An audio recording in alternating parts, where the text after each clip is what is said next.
So we've already got 20 participants, including the four of us. So hi, everybody. We'll be starting very soon. Mm-hmm.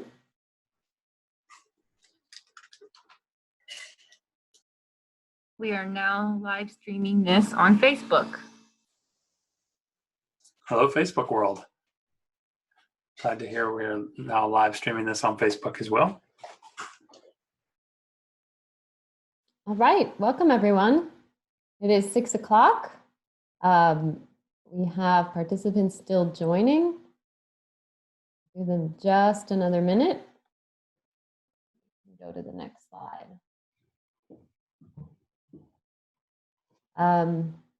This is the intersection workshop for the 5-point intersection of Florida Boulevard and Penman Road, and Forest Ave, I should say.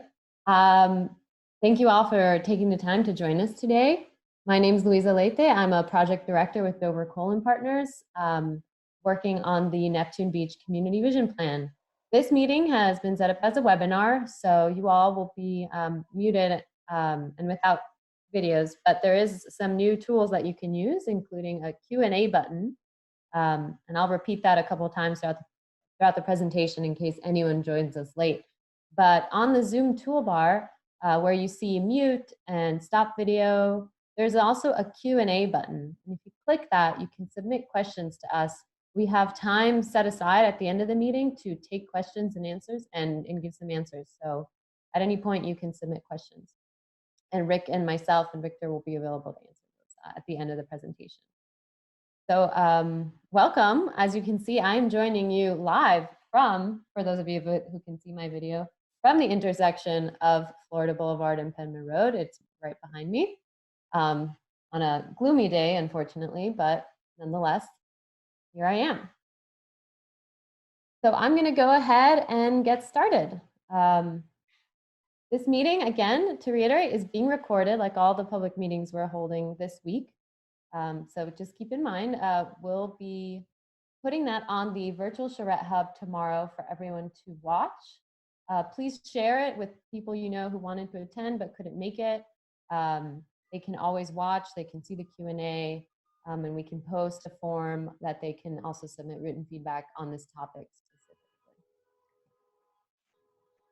Here's where the link will appear on our virtual charrette hub page, just below the actual meeting, where we had the join live and pre-register buttons. So what are we going to be talking about today? I'm going to give a quick overview of the process for anyone who's new to the Community Vision Plan, who hasn't been to any of the previous meetings. I'll try and be quick as I go through that. A quick summary of workshop input that we've received so far, specifically about transportation and mobility. Then we'll go through the different options. Recall, our transportation engineer is one of our panelists. He'll be talking about the pros and cons of the different options for this intersection. And we'll also have some diagrams that explain how people actually go through roundabouts. And then we'll move on to our Q&A. So this is our consultant team working on the Community Vision Plan. Like I mentioned, I'm a project director with Dover Coal & Partners. We're town planners and urban designers. We get to work all over the country doing this kind of work. We also have WGI on our team. There's focus specifically on mobility, and in particular, new mobility and future mobility options. And we have Hall Planning and Engineering. That's Rick Hall, our transportation engineer out of Tallahassee, joining us today. We're just about halfway through our process for the Community Vision Plan. This is our big 5-day public charrette. We have plans to come back to present the draft plan. Originally, that was planned in June, but we'll be keeping you up to date on when that meeting can happen and what the next steps will be. So this week, a lot has happened already. We had our kickoff meeting and small group visioning exercise on Monday through Zoom. We've also been having our open design studio starting yesterday. We had it today and we'll have it tomorrow. And that's just a live virtual meeting that you can drop by anytime between 10 and 4. And one of our designers will be sharing their screen and streaming what they're working on, and you can go talk and see what they've been doing. Today, of course, is our Penman and Florida intersection workshop. And on Friday, the most important meeting is our work in progress presentation at 6. So we'll present all of the ideas, including the ideas we present today. We'll also be sharing those on Friday. This is the first in a three-phase project. This is the community vision plan, as I mentioned. This vision plan will really set the standard and the base for all the work that comes after it, including an update to the city's comprehensive plan, as well as an update to the land development code. We have a lot of ways to provide feedback online. Please check out our virtual charrette hub page on the website. That's www.neptunebeachvisionplan.com//virtual charrette. We're going to be taking all this input, including the videos and the forms. All of that will be live beyond this week. So you can always come back next week and the week after to keep giving us ideas. We'll take all those ideas. We'll make some drawings, some of which we've already made that we're going to be sharing today. And then we will refine them to create the draft plan. So what have we heard so far from the community? At our neighborhood workshops, which was a 3-day traveling workshop, in the morning we did bike tours. That's actually us at this specific intersection on the East Coast Greenway. We did tours in the morning. In the evening, we had presentations and interactive exercises. We asked the different neighborhoods what they thought of their community today and what they thought it should be in the future. And here is some of what we heard. Particular for these two neighborhoods that straddle Penman Road. It's really a family-oriented place. In the case of the community west of Penman, it has unique water access. They're both beautiful places. They're low density, they're residential. In the future, what's interesting, unlike the community east of 3rd, the things we heard most from the central area of Neptune Beach and the westernmost portion is that they really want this to be bike-friendly, walkable, still peaceful and charming, but more integrated to the other parts of this. And so we've really taken that to heart.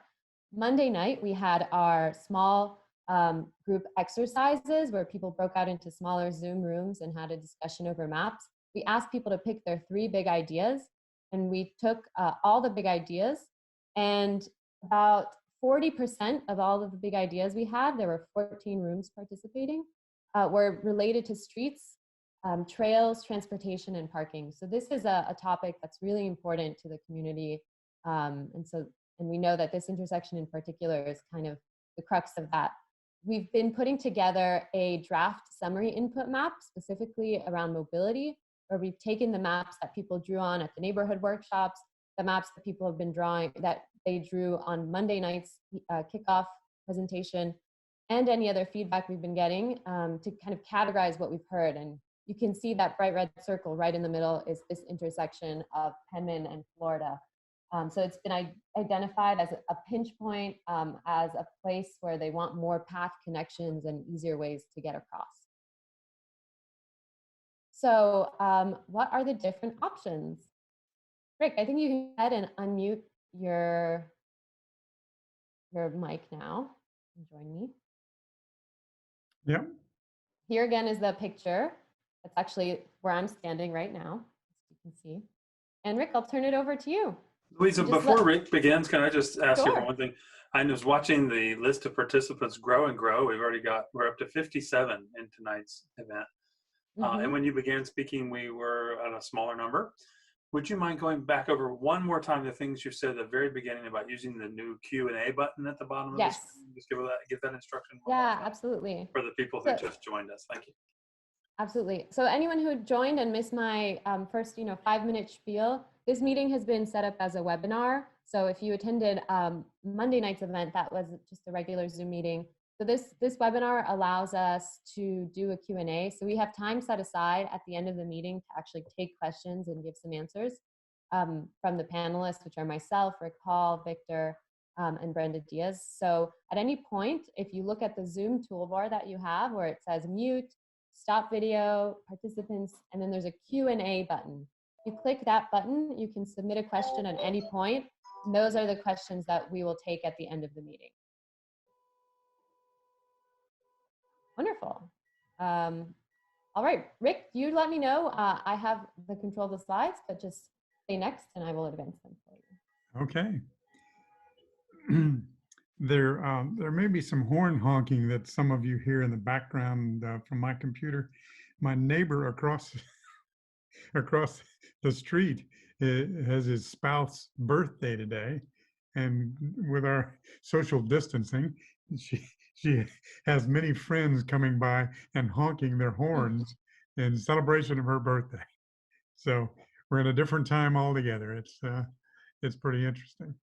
Um, we use this particular slide many, many, many times because it really says that safety in transportation and mobility is almost all about speed of the motor vehicles. That's cars and trucks.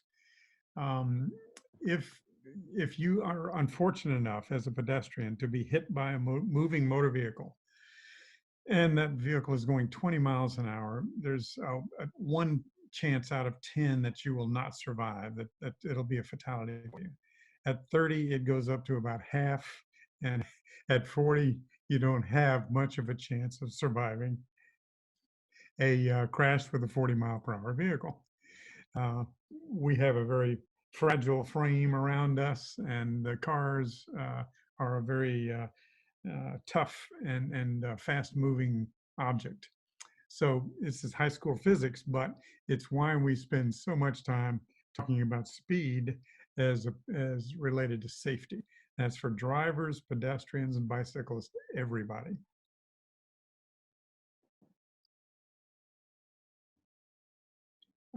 And in relation to speed, our design recommendations change from whether you're in the country or in the suburbs or in the core of a city. These C4 and C5 definitions that you'll hear about during the week were written down by Florida DOT after 10 or 15 years worth of study by other folks like new urbanists like Victor and myself. And we're in the urban general and urban center category for Neptune Beach. And what DOT is saying now is on their street system, if you say we are going to be C4 based on how we put the buildings together, that means small blocks and walkable. And the way A1A is, 3rd Street is for most of its length through the city. And Atlantic can increasingly become C5 up at the corner there with A1A. So if you say that that's the kind of place you want, DOT is really willing to change how they design those streets.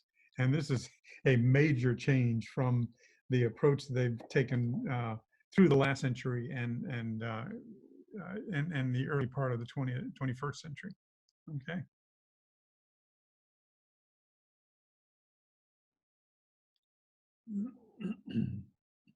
So I'll go ahead. speak to this, Rick. For those who don't know, the city of Jacksonville just submitted a complete streets RFP. What does that mean? And that's for Penman Road specifically. So an RFP is a request for proposals. That means the city of Jacksonville is looking for a team of consultants to propose and create a new complete streets design for Penman Road. And this is really wonderful news. We had our transportation meeting yesterday, and we had representatives from District 2 of the Department of Transportation, representatives from the Transportation Planning Organization. We had people from JTA, from the city of Jacksonville, from Jax Beach. And when we came to the subject of Penman Road, there seems like there was a lot of consensus from the city of Jacksonville and all the beaches communities to really make this a north-south corridor that is walkable. And this RFP is really the start of that process. So as a part of our visioning process, we're going to be looking at Penman Road in general as a street that can have separated and dedicated facilities for different modes of transportation, including walking and biking. So we'll have our recommendation as a part of this process while they are also developing a design specifically for Penman Road. So we just wanted you all to be aware of that. Yeah, one of the challenges of Penman Road is on the west side, there are many dwelling units that have their driveways directly connected to Penman.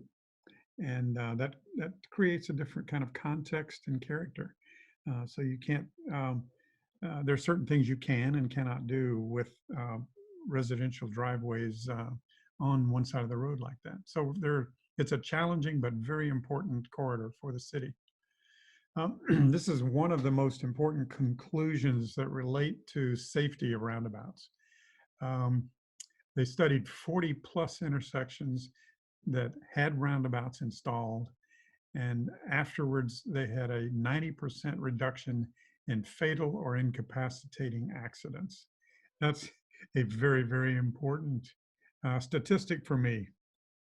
So that's what we're after is reducing fatalities, keeping everybody safer.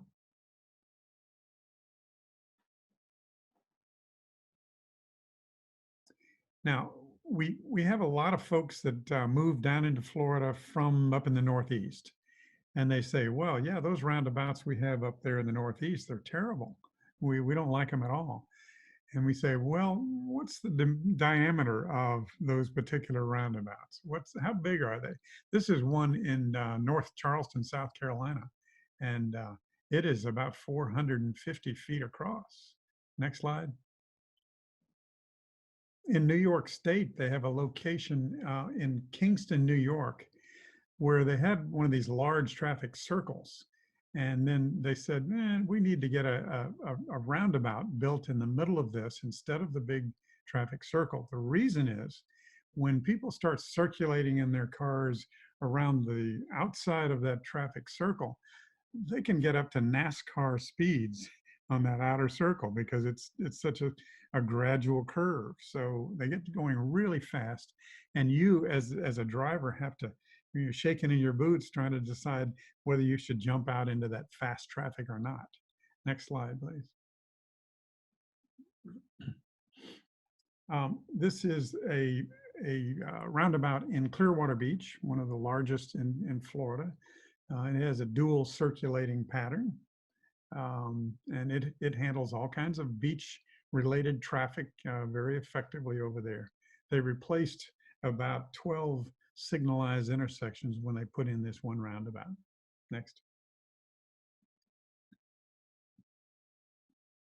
This is a one-lane roundabout on Amelia Island, very close to you, but and it works very, very effectively. Notice that the crosswalk is one car length back from the edge of the roundabout. That's because, and we learned this from the Dutch, that's because if a car is sitting at that first space, where are their eyes? They're looking to the left, because that's where the traffic is coming at them. And if a pedestrian stepped out from the right side and the driver accelerated because they had a gap, that could be a fatal accident. So we just say the pedestrians cross behind the first car looking left because the second car is looking straight ahead at the first car. So that's how we really increase the safety for pedestrians and amateur cyclists at a roundabout. Yeah, there are several studies that have been made that document the amount of public opposition to roundabouts before and after construction. And in one particular study, 68% of the people asked were opposed, and then afterwards 73% favored. And it's really the old adage of people, especially Americans, don't like change. And but sometimes after the change happens, we experience it, we see, well, that's not so tough and complicated. And so they get a lot of favorable marks after construction.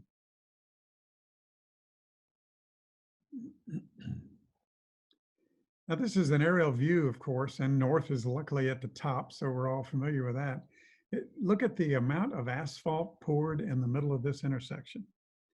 This is much, much larger than usual. And part of the reason for that is it's set up as an X pattern instead of a plus. At a plus intersection, you have 90 degrees separating each of the legs of the intersection. But here, that plus, X pattern makes some of the right turns, say from Penman on the south to Florida on the east. That's a pretty tight corner, so they have given you an extra driving lane that you can bypass the intersection and easily make your right turn.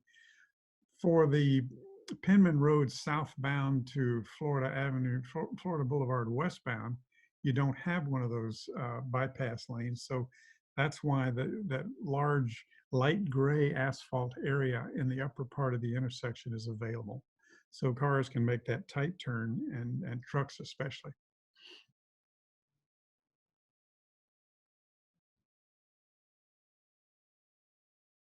The the city of Jacksonville has hired an excellent transportation engineer to work on this project for them to get us to a preliminary concept idea for the intersections. And this is a rendition of a double circulating roundabout for at least the upper half. And the reason for that is the predominant movements, and most of y'all know this, in the morning, some predominant movements are from Penman on the south, around the intersection, and out Florida on the northwest. So that's a predominant movement in the morning. In the evening, it's the reverse, where Florida feeds to Penman going the other way.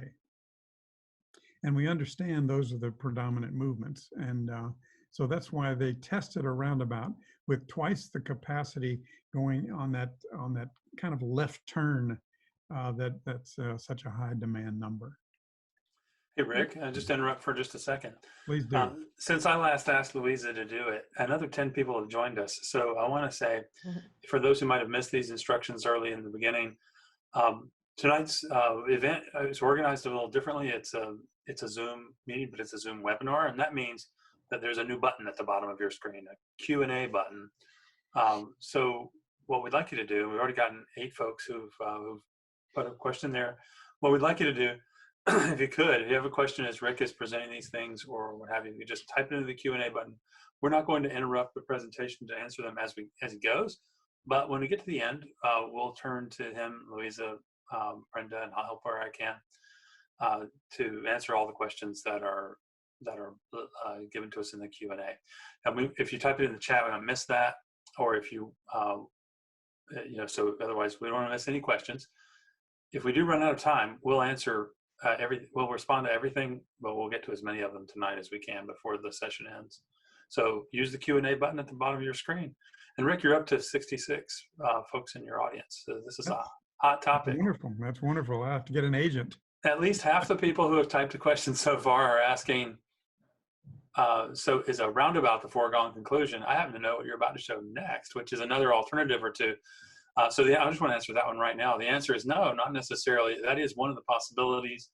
It deserves really a proper study, but it is not the only one. And Rick is going to walk us through some of the pros and cons of various approaches over and above roundabouts. Right. Thanks, Rick. This roundabout has extra capacity with the 2 lanes, but the basic roundabout, the pros are higher safety, speed is managed. People don't go through a roundabout at 40 miles an hour. They're 12 to 15 miles an hour. There are fewer stops. I say often that roundabouts will slow you down and speed you up all at the same time, because the high-end speeds of 40 and 50 are completely eradicated, but the lower speed range, where at say a 4-way stop intersection, where you have to come to a complete stop every single time, and that introduces delay to you as a driver. That doesn't happen at a roundabout because they're treated as yield signs. And so you come up, and if there's no pedestrian, if there's no cars coming, then you're able to keep driving at a reasonable, safe speed. So your delays are much less with a roundabout versus a plus intersection with a signal. Low maintenance is clearly obvious. No light bulbs to change in the middle of the roundabout. And the difficulty of the roundabout is some of the crosswalks on this double roundabout are a little bit longer. And there is somewhat of a learning curve for some people that have never experienced a roundabout. but many of the people that live in Neptune Beach are fairly cosmopolitan, and they've traveled in Europe and other parts of the US that have roundabouts. So I don't think we'd be surprising too many people if this got opened. Next. There's a single lane roundabout that the Matrix Engineering Company has also studied for the city of Jacksonville. And you can see that it has the appearance of being much simpler, and it is. They're easier to drive if they're a single lane rotating. You don't have to weave in the middle of the roundabout. And speed is managed just like it is with the double. And again, low maintenance.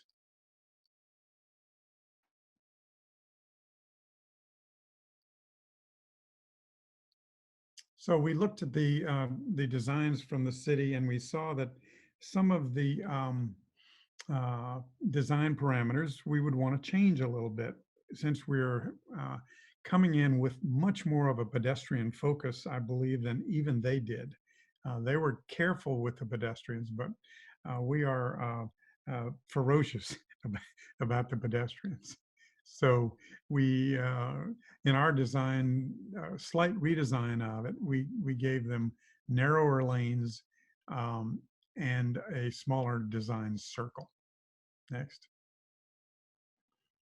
Now, our reduced scale one-lane roundabout that we've done so far in the very short time we've been working for the city, still safety comes out really, really strong. There's less encroachment on some of the surrounding properties, so because we have a smaller diameter circle, and all those trees that we're going to recommend actually shade the pedestrians and give them a much more comfortable walk, and shade the bicyclists, give them a much more comfortable ride.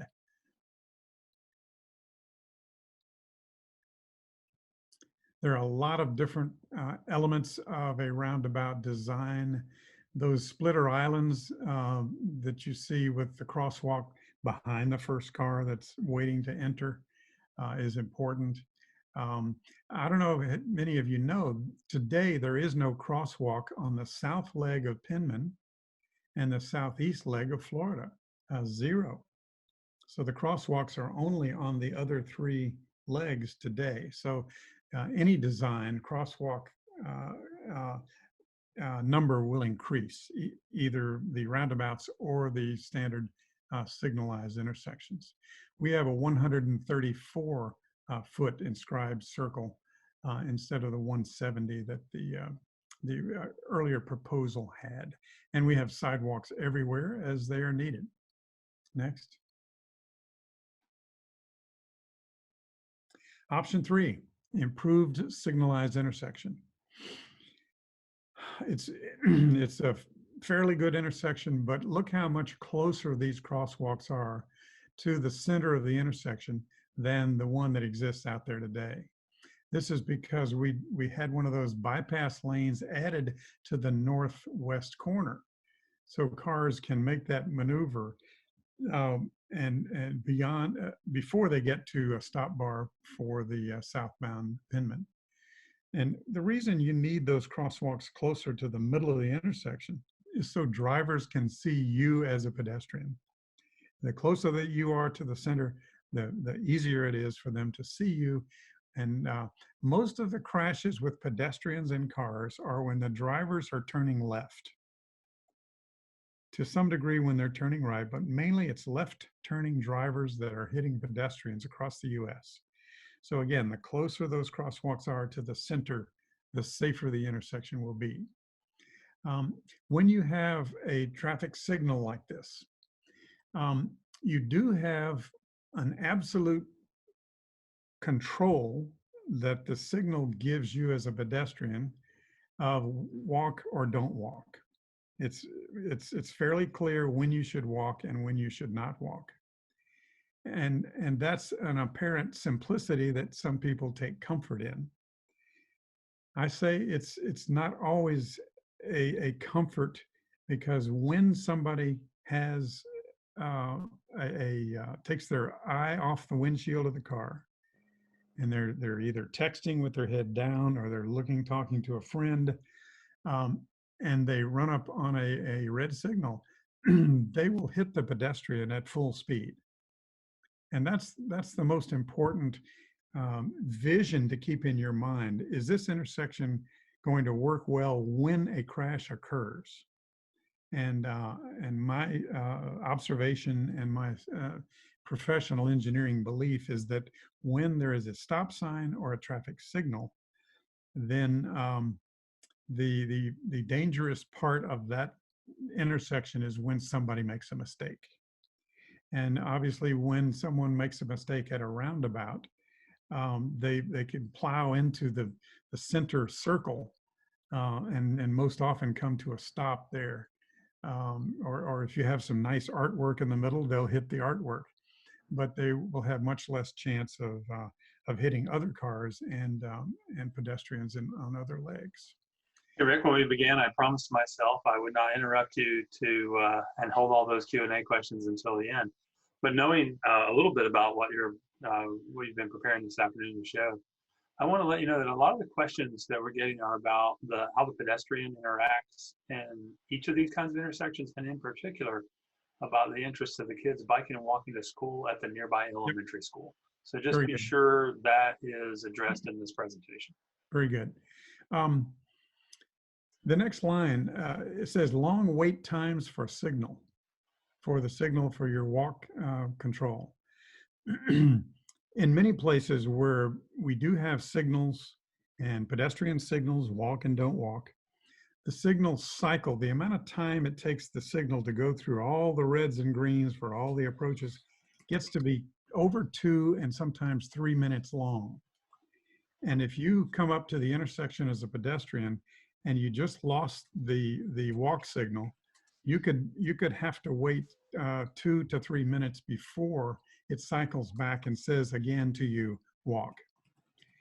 What that does for impatient pedestrians, and that includes many of us, people will just look at the traffic and make their own judgment about when it's safe to go. And they say, well, it says don't walk, but I'm a smart human being. I'm going to bolt out there, even though it says don't walk. And that's where a turning vehicle can come around the corner and cause a crash.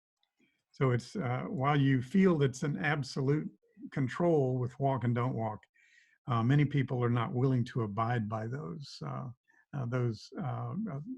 long wait times. With a roundabout, the priority is given to the pedestrians. If a pedestrian approaches that crosswalk, by state law, the cars must stop. And the good thing is they're going slowly enough in that 12 to 15 mile per hour range. They have a better chance of seeing you. When they can see you, they will almost always stop. And that's where the safety part comes in. So the difficulty of the signalized intersections are speeds are high and stops where you're waiting as a driver, even when nobody's coming the other way, is frustrating. And that also encourages violations of the signs and the red signals. So the high speeds are what really reduces safety at regular intersections. Okay, next slide.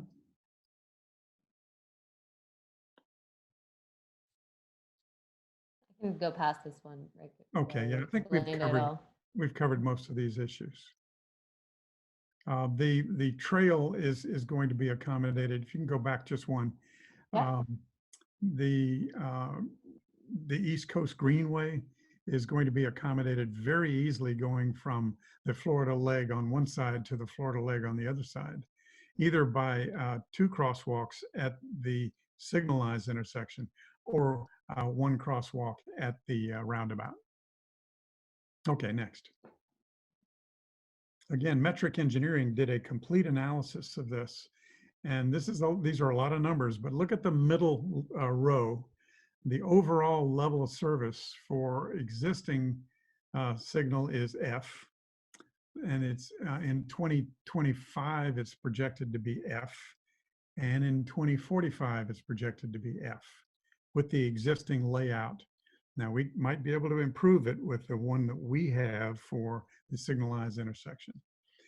Down below for the single one-lane roundabout, it's a little better. It's D in the existing condition, C in 2025, and then E in 2045. So that's the standard level of service analysis that they normally do on these kind of intersections. And that's for a weekday. Go to the next slide for a weekend traffic summary. And see, the weekend traffic is much lighter. So you see the roundabout has pretty high marks all the way across. And the signal is still at D, E, and F. So those are some general performance measures that are used by Florida DOT and other engineers in the business. Okay, next slide. So we prepared some illustrations that show what these two main options would look like. We didn't draw the two-lane roundabout because we felt in reviewing the data and the volumes that the one lane was sufficient and would be a lot more user-friendly for pedestrians and for motor vehicles. So we'll be showing what the single lane and the improved signalized intersections look like. And just so we are oriented, this is the existing intersection.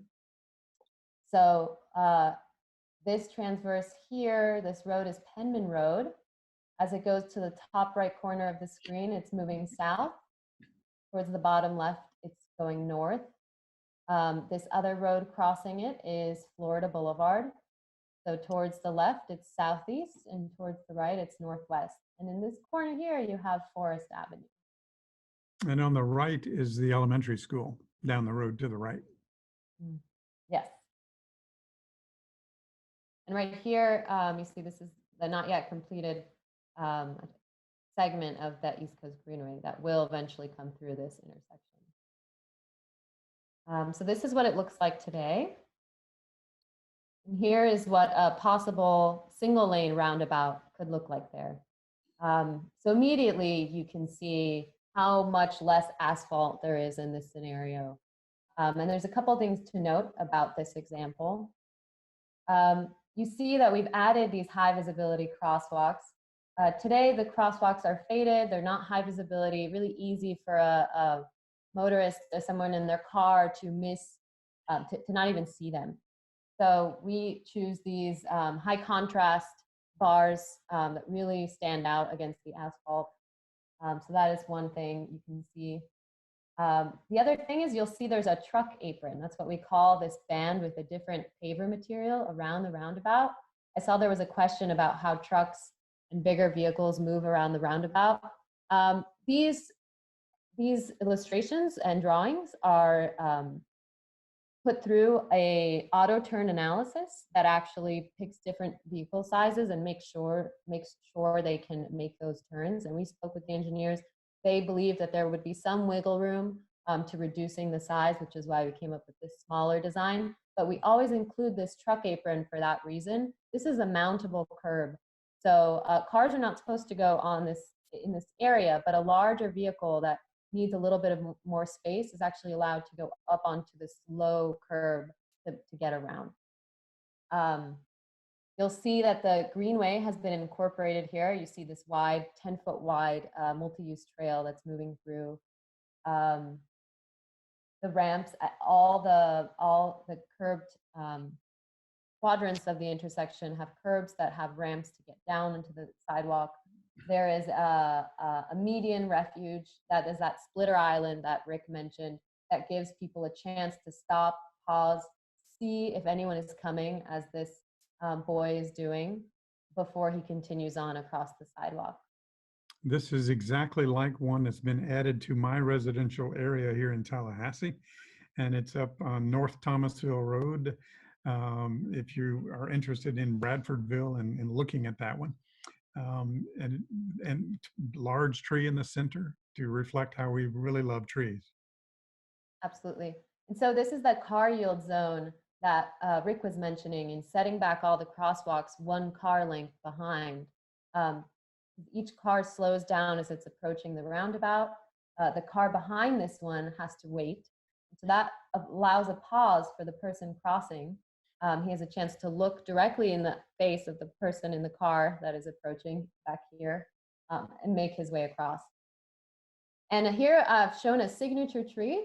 So there's a lot you can do with these landscaped roundabouts. In this scenario, we've shown a tree, but I'll show another option where the tree could be replaced with some kind of sculpture.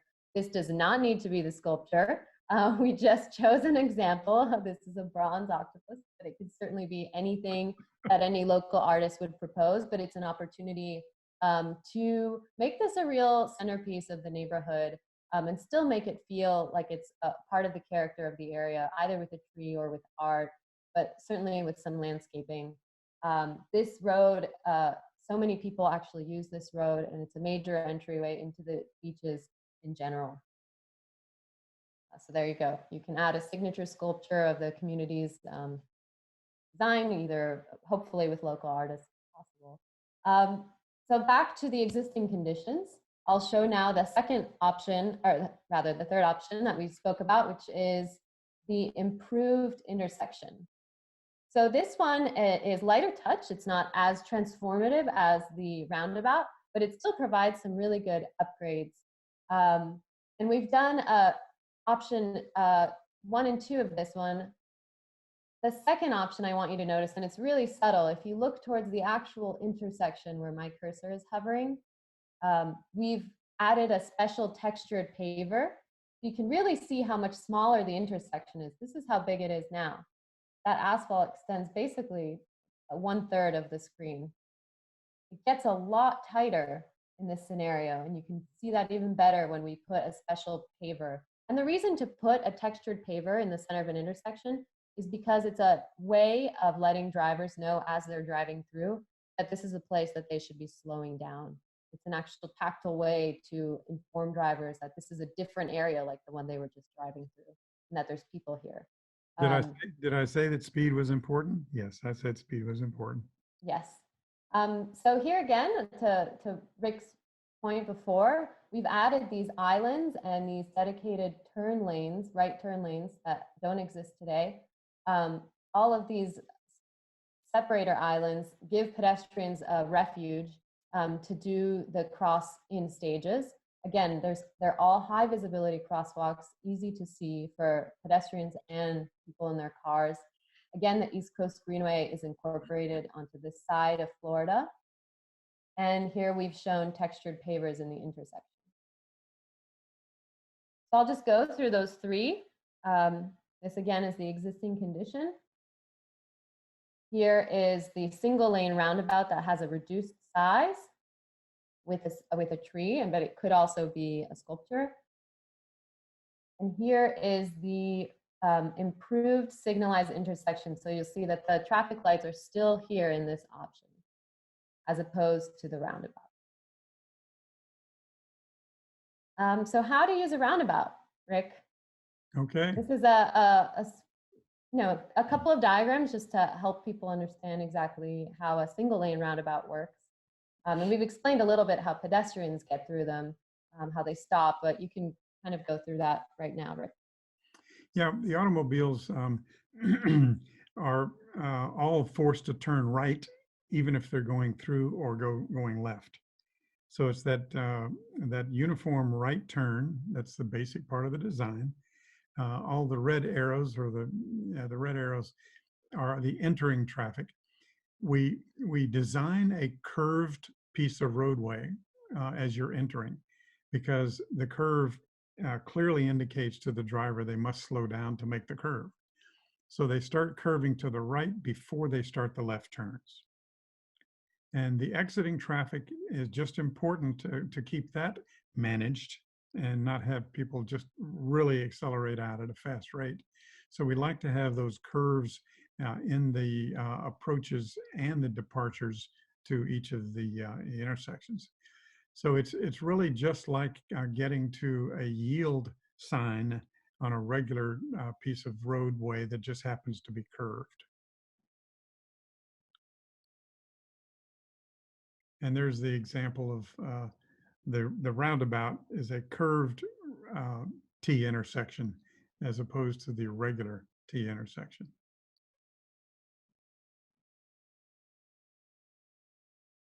Now the pedestrians do approach the crosswalks and stop and look, and you look right for the eye of the driver and make that contact, and they will often nod, wave their hand, whatever, and you know then as a pedestrian, especially if you have several children with you or an elderly partner, you know then it's time to move.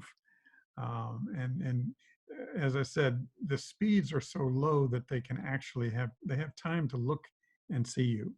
But if their head is down or if their head is somewhere else, and you see that as a pedestrian, then you know better than to step out in front of that vehicle. But it's a series of stops. Let me mention, when you're on a bicycle, we have 12 or more categories of cyclists, from the high speed racing fans, like Victor Dover, for example, that put on special clothing when they get out and wear goggles and helmet. Those people are generally going to go right through the roadway part of the roundabout because they will enjoy having the vehicles go 15 miles an hour instead of 40 for a change.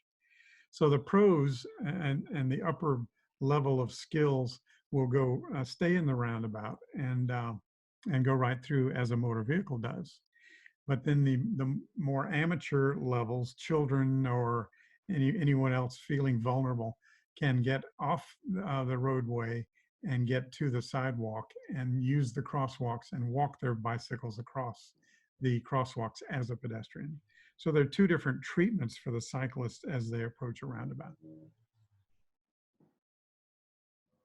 Rick, for the record, when I'm riding my bike to work, I ride an old clunker with fat tires and go really slow.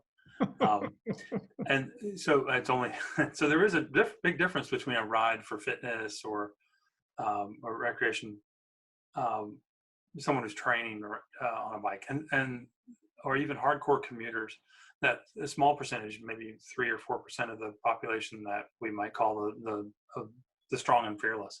Yeah. What we're concerned about really is the 60 or 65% of the population that would be interested in replacing a car trip with a bike trip, but they're nervous about getting out in the mean streets of the Sunshine State. And so we call that group the interested but concerned group, because they want to be there and they would like to use the public rights way, but they don't feel comfortable given the high speed of cars, the behavior of cars at the intersections and things like that. Exactly. So safety issues and the speed control issues that you're talking about are really important. I want to let you know, a heads up here, a lot of the questions have been about the numbers, about the frequency of accidents or the quantity of cars using the different legs of the intersections. Mm-hmm. Those kind of issues are coming up in the Q&A, so give you a heads up about that. Let me cover but this idea of speed and all that is, I know you mentioned it earlier, it's definitely an issue where there's a lot of interest on the part of our audience. We've also had a few people drop off, a couple other people dropped in. So remember the Q&A button down at the bottom. We're answering some of the questions that are possible live. So we'll go back to those if we have time and need to. Other than that, we'll get as many of them done with Rick on the microphone at the end as we can. Victor, do you cycle through roundabouts? Yes, I've got a few that are on my normal routes. And the first time you do it, you have the same reaction that any motorist does approaching one. If you haven't seen one in a while or you haven't tried that before, you might approach it with a little bit of anxiety, thinking, how does this work? How do I use it? That's why I'm glad you're going over it. But after a while, you figure out that the great reduction in speed tends to aid in your ability to share the space if you're on 2 wheels instead of 4. So after a while, it starts feeling like the roundabout is your friend. But even though we're talking about all these issues that line up on the pro column and the pros and cons about roundabouts, I want to reemphasize it. No decision has been made. We're thinking about it. we're also thinking about non-roundabout solutions, and we're giving those their due here in the analysis. So if you hear us going through these facts and figures about safety or the benefits, don't misunderstand. We're not selling it. We're just explaining it. One reason we're talking more about roundabouts is because they're less familiar. So we want to get information out there. But let me cover the crash statistics at this intersection. Over the past 5 years, there have been a dozen crashes on the north leg of Penman and a dozen crashes on the south leg of Penman, mostly rear end crashes, where a driver's going along, they're either going too fast and then a car stops for a signal in front of them, and the second car cannot stop in time and they crash into the trunk of the car in front of them. That's pretty common with signalized intersections. Rear end collisions are always higher there because of the abrupt change up in speed. Now, one of those on the south leg of Penman was a fatality. So in 5 years, you've had one death at this intersection the way it's set up today. And that impresses us very, very much. So that's what we are out to try to avoid. Now, the other crashes, when you're going from Florida on the east to Florida on the west, there's such a long distance that there were even crashes where people had wandered over into the middle of the intersection and were hit head on by a car going the other way. That's almost unheard of, but that's what's happened 3 or 4 times over the last 5 years, where there was such a long distance between the stop bars that people veered into the path of an oncoming vehicle at full speed, 30, 40 miles an hour. And so that's a thumbnail sketch of the crash history. Next. Thanks, Rick. All right, we're almost at the end. I have some polling questions that I'd like to ask to see who's joined us. And I waited to do the first poll until we had more people online. So I'm going to launch a poll for those of you joining on your computer or on the internet by your phone. You'll be able to see this poll. It's just to know who's here and how much you use this intersection in particular. So I'm going to go ahead and launch this poll, and then we'll be able to see the results. So this poll is live. I recommend you making the window as big as possible, and I'll read out the questions to you as well.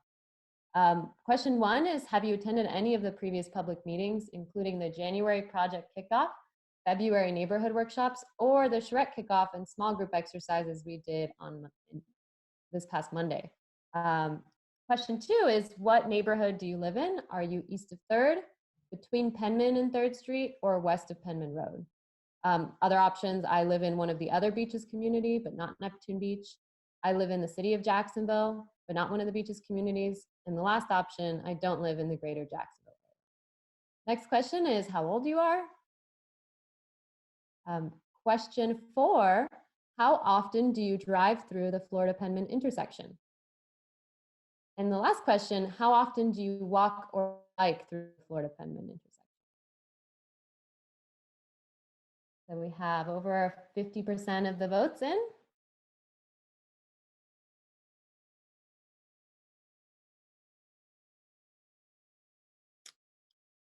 All right, almost everyone.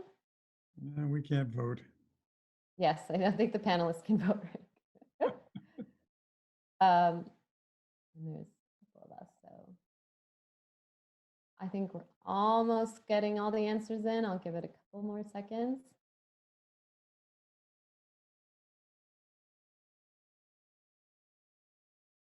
All right. Looks like the number of new responses are dropping off. A few more coming in. All right. Go ahead and end the poll and share the results with you all.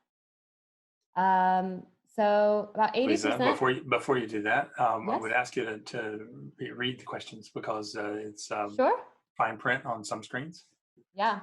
So question 1 was, have you attended any of the previous public meetings? And about 83% said yes. But we do have some newcomers who said, no, this is the first one, so welcome. Second question, what neighborhood do you live in Neptune Beach? About 40% is west of Penman. Another 30% is between Penman and 3rd. 24% east of 3rd Street. And then we have 2 people who live in Jacksonville or one of the other beaches. How old are you? 40% between 50 and 65, 28% over 65, 17% between the ages of 35 and 49, and 13% between the ages of 25 and 34. We can't see that on the screen. You can't? Nope. We're still on question 1 and 2. You can Louisa, scroll down. we have to scroll down ourselves, Rick. Okay. Glad you asked that. So Yeah. for folks who might be watching the poll results, that's a window. You can actually move it around if you're on the Zoom app. And it has a slider on the side. You can slide down and read all the results. Or you can enlarge that window. That's great. I encourage Thank you to you. enlarge it. How often do you drive through Florida, through this intersection in particular? So 40% drive every single day through this intersection. Wow. And another 40% a couple times a week. Nobody never drives through it, and only 2% rarely drive through it. I think that's 1 person. So how often do you walk or bike through the Florida Penman intersection? A lot fewer, 9% said every day, but 25% said a couple times a week, and another 22% sometimes, 24% rarely, a couple times a year, and 22% never. So it definitely seems like it's more of a drive-through condition, and I think that's clearly how it's been designed. It's been designed with automobiles in mind more than anything else. But this intersection is now going to be home to an important connection of the East Coast Greenway, which is a really big planning idea and project. And so, more than ever, this is the time to make it as pedestrian friendly and bike friendly as possible. I mean, and that goes without saying, given that this is a route a lot of students take to go to school. So the more pedestrian and bike friendly it is, the better. So with that, I will end that poll and we can get to our final poll, which is only 1 question. I have the 3 options. And again, this isn't a deciding poll. We just want to get a sense of which options you prefer at this point in time. We'll be presenting this again on Friday at our work in progress presentation when we present lots of other ideas as well. This is just to get a sense of, right now how you're feeling. So I will launch this poll. All right, that's just 1 question. So the question is, which option do you prefer? A, the larger roundabout, single lane roundabout. B, the reduced roundabout option, that's a little bit tighter. Or C, the improved signalized intersection option that keeps the traffic lights, but adds more crosswalks and reduces the overall size of the intersection.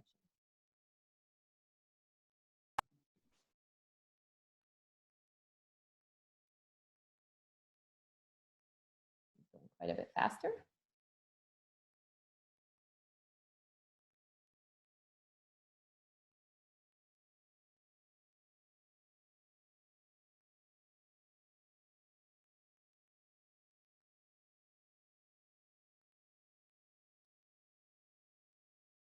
All right, 78% of people have voted.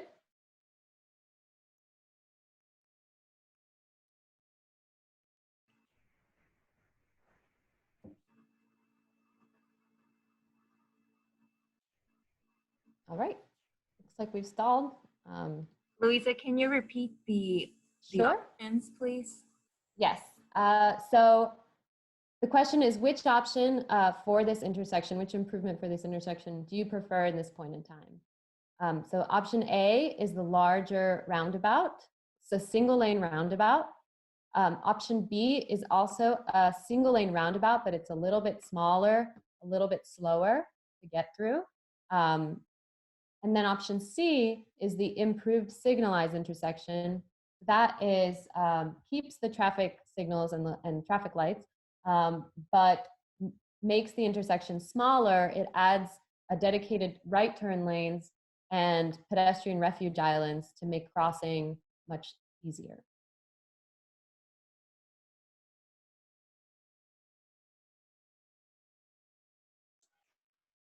We've got a couple more. Louisa, on the poll, on the previous poll, did you get a total number of people participating in the poll?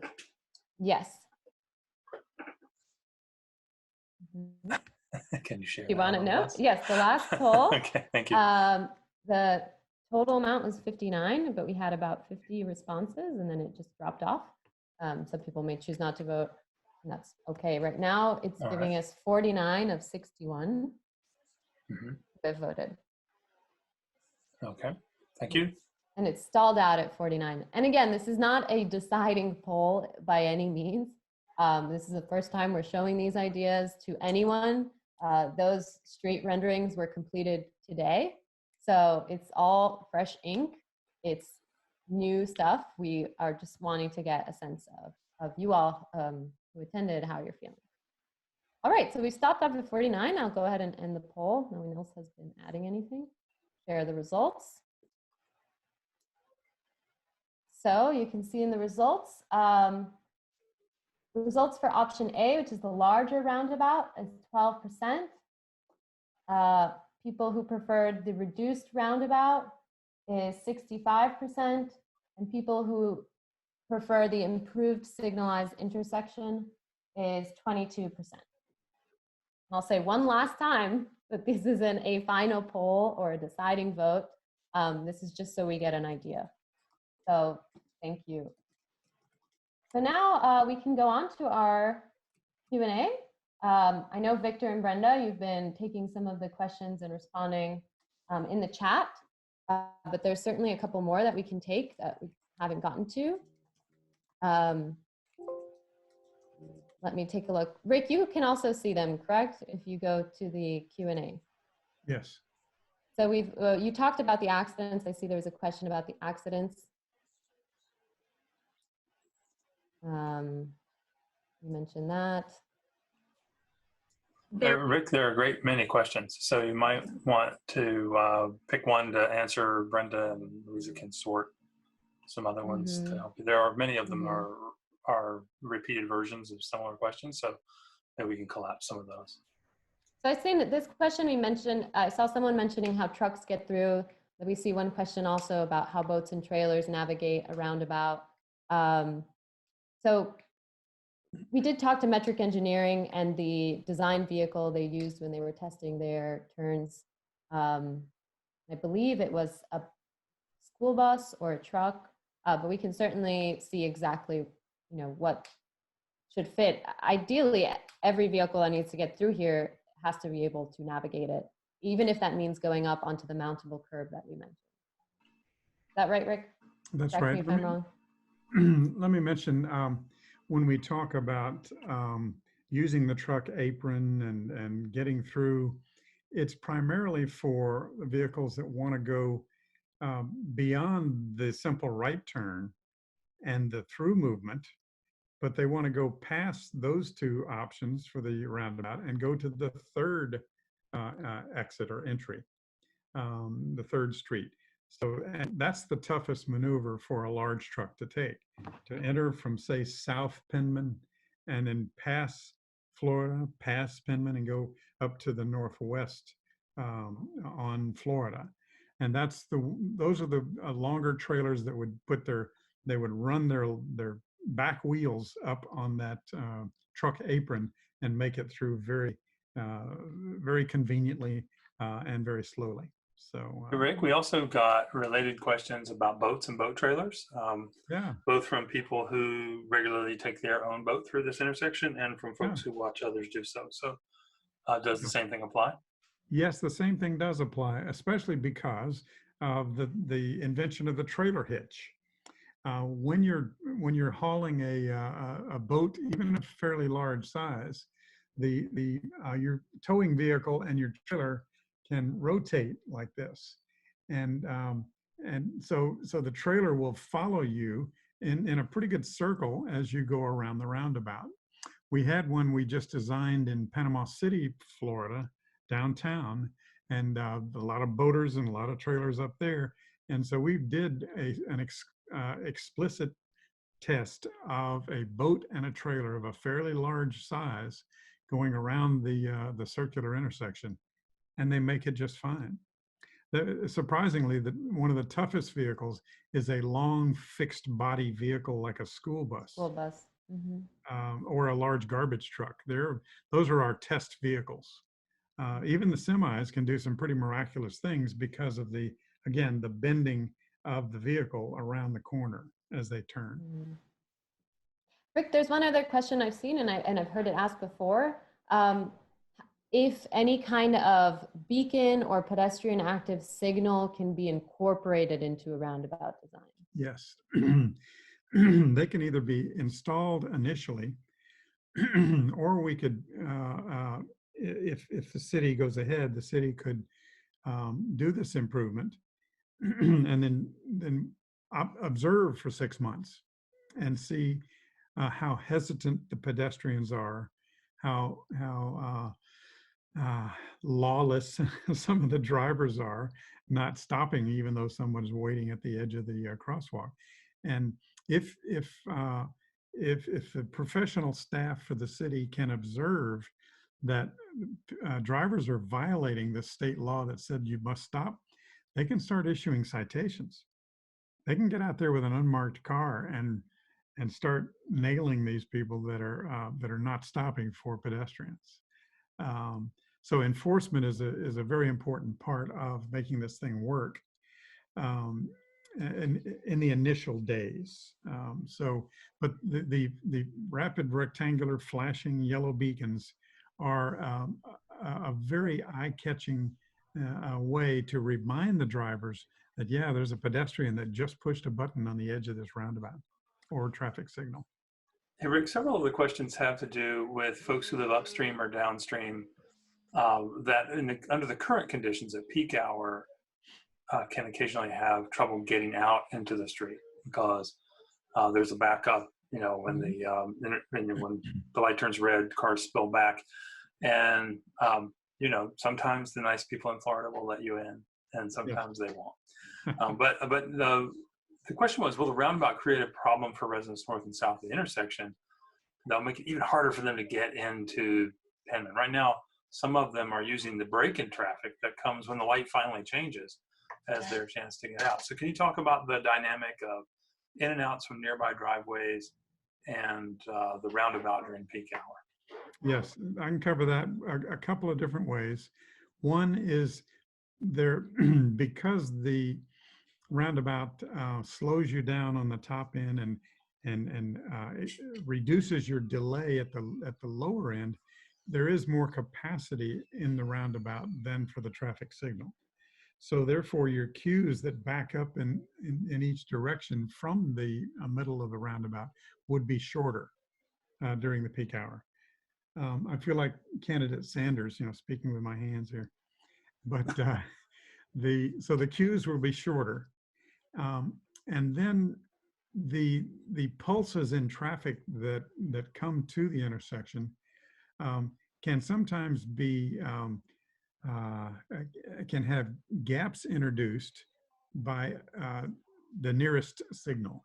So the nearest signal back on 3rd Street, for example, has a chance of breaking the solid supply of traffic that would come from that particular roadway.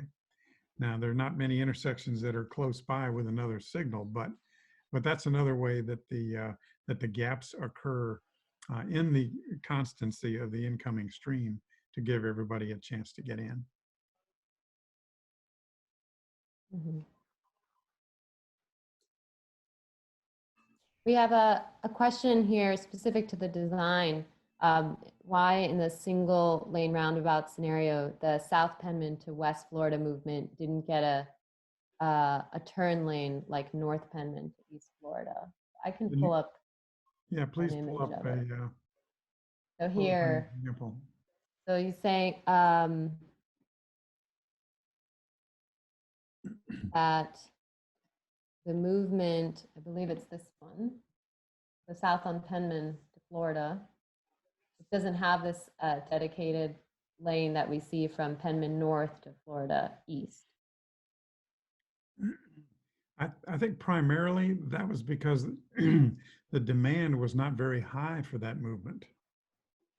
We looked at the traffic counts for every movement from every leg to the other legs, and the heavy ones are Florida coming back home toward Penman in the evening, and in the morning, South Penman feeding northwest of Florida as a leg. So the Penman south to Florida west was not that heavy a movement in the morning.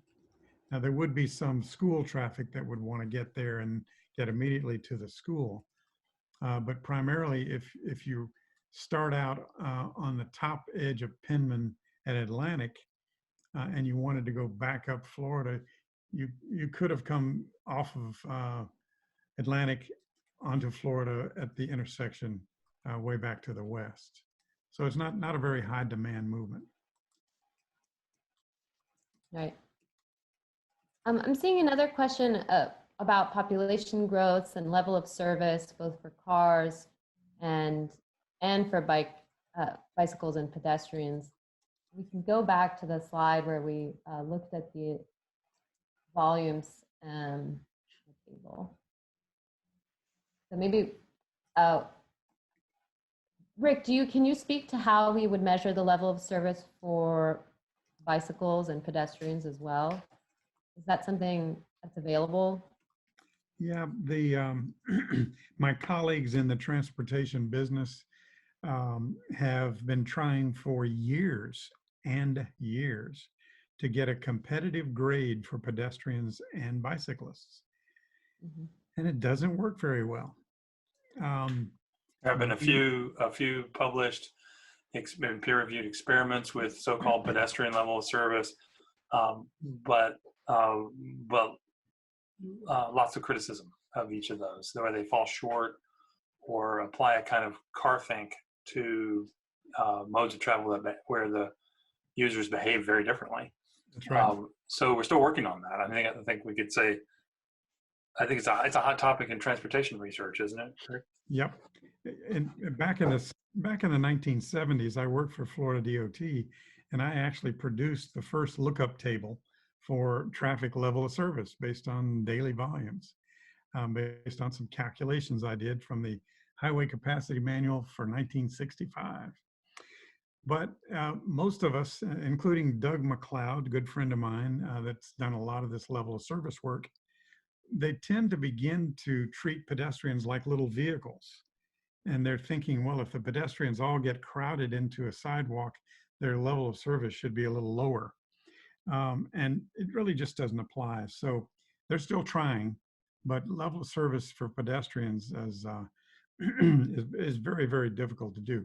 What we focus mainly on is we understand the design features of a street that will encourage pedestrians. It's a very empirical thing. You go to Savannah and Key West and St. Augustine, Florida, and Celebration, and you see where people are walking, and you say, well, I want to build some streets this way, that way, and this way, because that's what's generating the pedestrians. So we do it in a design that enables pedestrians to potentially use it, because that's what we observe in many walkable places. That's the best we can do. Remember, this is a related question that I see a couple of times, and it's also linked in with very similar questions that had to do, that I mentioned before, with the access for parents and children walking and riding bikes to and from Neptune Elementary. And here's Mark's excellent question. Who has the right of way in a roundabout, the pedestrian or the vehicle? And he reminds us that there is a lot of pedestrian and bike traffic, and he's wondering if the answer is the pedestrians, does that cause undue delays to traffic? That's a slight paraphrase, Mark, but I think I read it right. Yeah, I haven't observed it yet, but I bet there is a school crossing guard at this intersection during school times. let's just throw that question out. Is Lots that of local correct? folks from the neighborhood on the video on Zoom right now with us. Let's see, Fred Jones, you go through that intersection all the time. Is there a crossing guard during school arrival and departure times at this intersection? You can unmute him and let him answer us, Louisa, or you can type the answer in the chat. That's unless Fred went off to eat. I couldn't get muted. My intuition about this is that's one opportunity to let the traffic flow for a while and hold the peak period of pedestrian activity down a little bit. But we got our answer. Colin was ready with the answer. He had his finger on the button. yes, He did not answer before Zach, and Todd came in right behind him.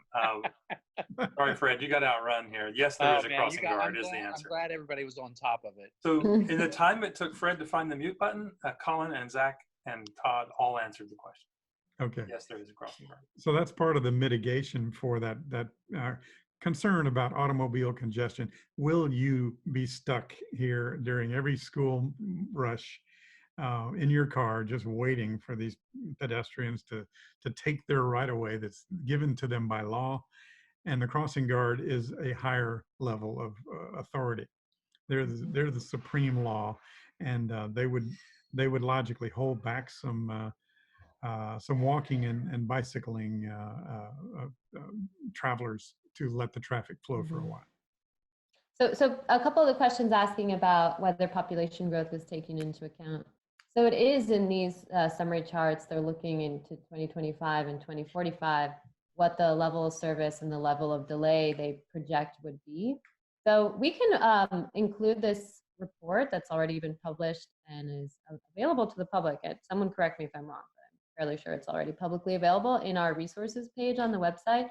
If anyone is interested in pouring more into the numbers and the data in that, it's a pretty comprehensive analysis. We'll make that available on the website. It has all the information you'll ever want to know about this intersection. It's very thorough. Rick, we have a question about if during rush hour, it would be hard to enter the roundabout from Forest because there will be a heavy flow of north-south traffic on Penman Road. That's correct. The Penman west to, I'm sorry, the Florida Boulevard southbound to Penman southbound would block off the Forest intersection for a considerable amount of the time. The way it sits today, the traffic signal does not have very much green time left to give to Forest Avenue. And I noticed the traffic counts in the PM peak hour on Forest are fairly low. They're below 30 vehicles in an hour that are coming out of Forest. So people are reacting now to that low amount of green time that the traffic signal gives to Forest. But I think it will be tolerable, especially when that first driver is there. They can they will be seen by vehicles coming around the corner, and they will. My projection is they will let an occasional driver through when they see the Forest driver trying to get in. But that's a moderate concern that I have. But I think it'll balance out. People don't furiously drive like they do in Atlanta, or bumper to bumper as they're going through these things. So there's generally enough of a slowing down motion that the side streets generally can get in most of the time. There was a question specifically about whether you considered closing Forest to vehicles and making this a four-way intersection, or turning one of the legs away from the 5 points so that it intersects on a perpendicular. We did look at that, Rick, at the very beginning. I asked that question if there was any way to eliminate it, but we couldn't really find a way to make that work Yeah. with the overall street network. You know, my design philosophy, since I really work most of the time with walkable streets, complete streets, um, we generally don't block off very many streets at all, because that's clipping a part of the network and forcing people who were going to make that maneuver to go make 2 other left turns or 3 other right turns to get around the network to make up for the closing that you have done in one place. So it increases the number of the vehicle miles of travel, VMT. We pay a lot of attention to that, the total mileage that you have to drive to get from A to B. And clippings generally increase the vehicle miles of travel because you've got to circulate around and around your elbow to get where you need to go. Rick, there were some questions about speed. Leslie pointed out you kept talking about speed, and she points out that the speed limits on the streets 35 on Penman, 25 on Forest, 25 on eastbound Florida, and 30 on westbound Penman. And the question was, will the speed limits change? And so I think this is a good opening to discuss, if you could just for a second, the difference between the posted speed and the actual behavior. And of course, she's asking, would you change any of the speeds as they approach the intersections? Okay, a very good question, because as I said earlier, speed is almost everything.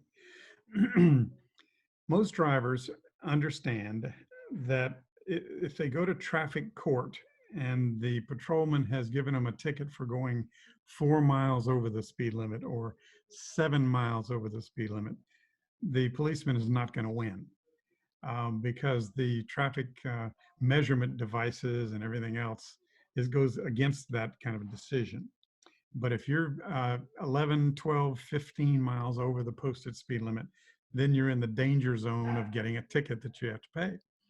And so that kind of enforcement generally keeps people driving between 5 and 10 miles per hour over the posted speed limit. And we observe that all over the world and all over the United States. So in this area, because it's such a critical intersection, and because so many of the lovely single-family homes are on street networks that do not allow people to cut through and go on a complete grid, that focuses the traffic into intersections like this. And if we want it to be safe for the pedestrians, then I'd recommend a 25 mile per hour speed limit for at least 4 blocks in each direction from this intersection, just to make sure. Now, I do know speeds and speed limits. This is my radar gun. It's a $200 device. You can order one. It's called a pocket radar gun, and it's good for 800 feet up or down a roadway. So if you're interested in some place being slower, or you think it's too fast, get one of these from Amazon, pocket radar, and you can get it in 2 days. And you come to a commission meeting or a public hearing and you say, I took 30 measurements out there and the travelers are going an average of 12.5 miles per hour over the posted speed limit. And boy, that's a lot more impressive than saying it's kind of sort of fast out there. So I take this everywhere I go, and I measured some 45 mile per hour speeds on Atlantic Boulevard after people made the turn and were accelerating toward the bridge. And so that's another point of discussion this week, is what are we going to do about the wide state roads and managing their speeds, which is going to be harder than what we have to solve here. I think tightening up this intersection, the trees, maybe the one in the middle, is going to have a real important effect on getting people to believe that this is a tighter, slower space that must be managed. Yeah. Louise and Brenda, do you mind if I get one more in? Yeah, sure. There's a interesting pair of questions that go together from Howard and Penny. And one of them is, who decides who has the authority to decide if roundabout or other intersection design is installed, given this is, you know, a combination of overlapping jurisdictions here.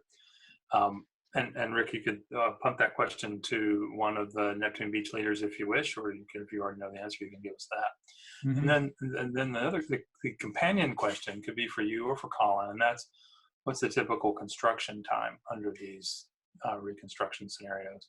Is all three options we looked at more closely tonight call for and reflect a complete reconstruction of the intersection. So that answers some of the other questions we got tonight about signalization, whether the signals will be upgraded to modern ones, about the crosswalk patterns.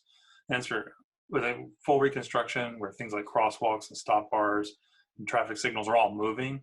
When they're all reinstalled, they would be upgraded to the newest and most durable equipment, and the modern markings like high visibility crosswalks, the kind that you illustrated. But how long does that take, and who decides before you get to that point? Good questions. Just as a rule of thumb, half the cost of building a road is below the surface, and half of it's above the surface.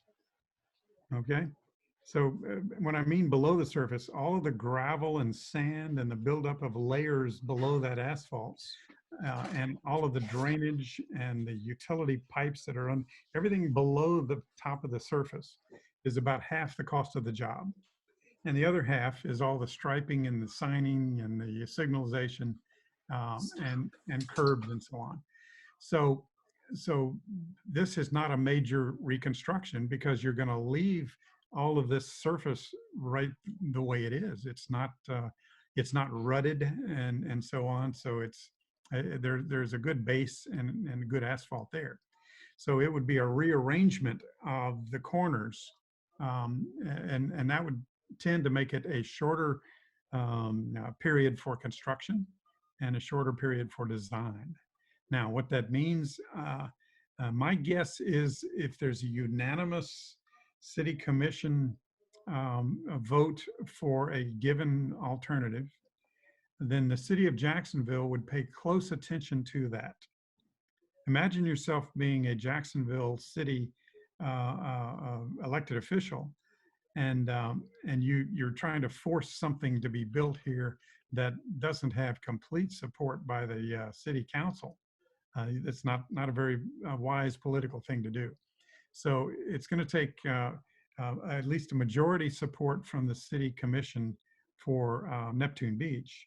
And then there's a process of Jacksonville getting the money together and programming, and then finishing the design, and then getting the construction money together, and then the construction of itself. I'd say 2 years. Year and a half at the fastest to see what Louisa was rendering here to have a ribbon cutting.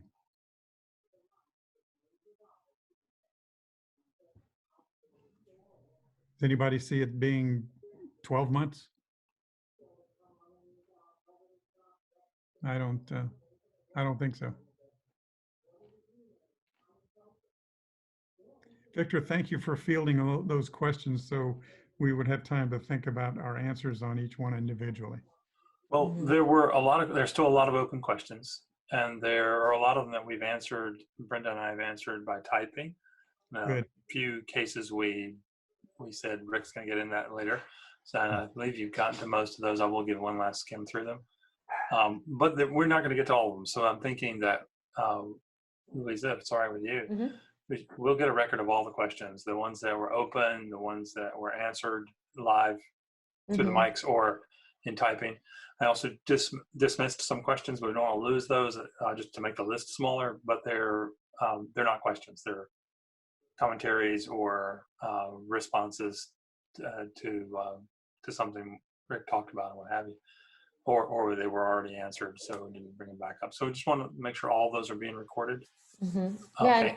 And can we put a frequently asked questions, summary of this on the website? Yeah, absolutely.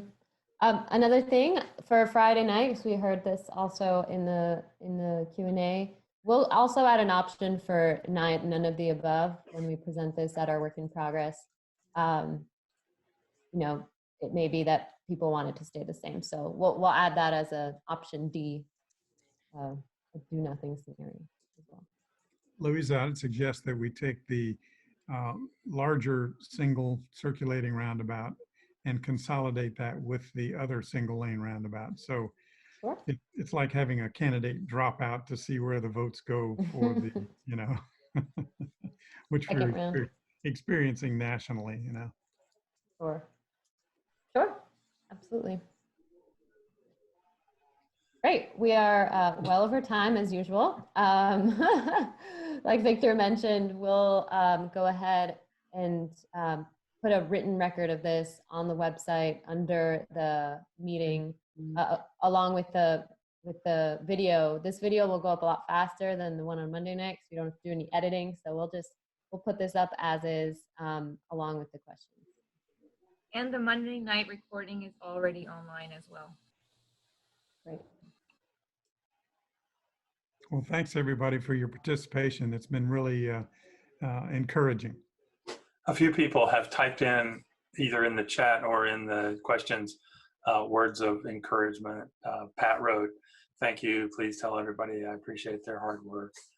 Mary Lee wrote, "Thanks for doing this. A great idea to do this Zoom meeting," and so on. So we thank you too. Thanks for taking the time to look at all this and to help guide us.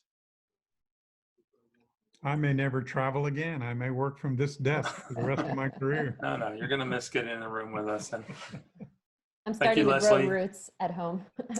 no, your participants are dropping off, so we probably should right. wrap up for tonight. But then we will get to more questions on the website. Thanks, everybody. Thank you, everyone. Thank you. Thank you.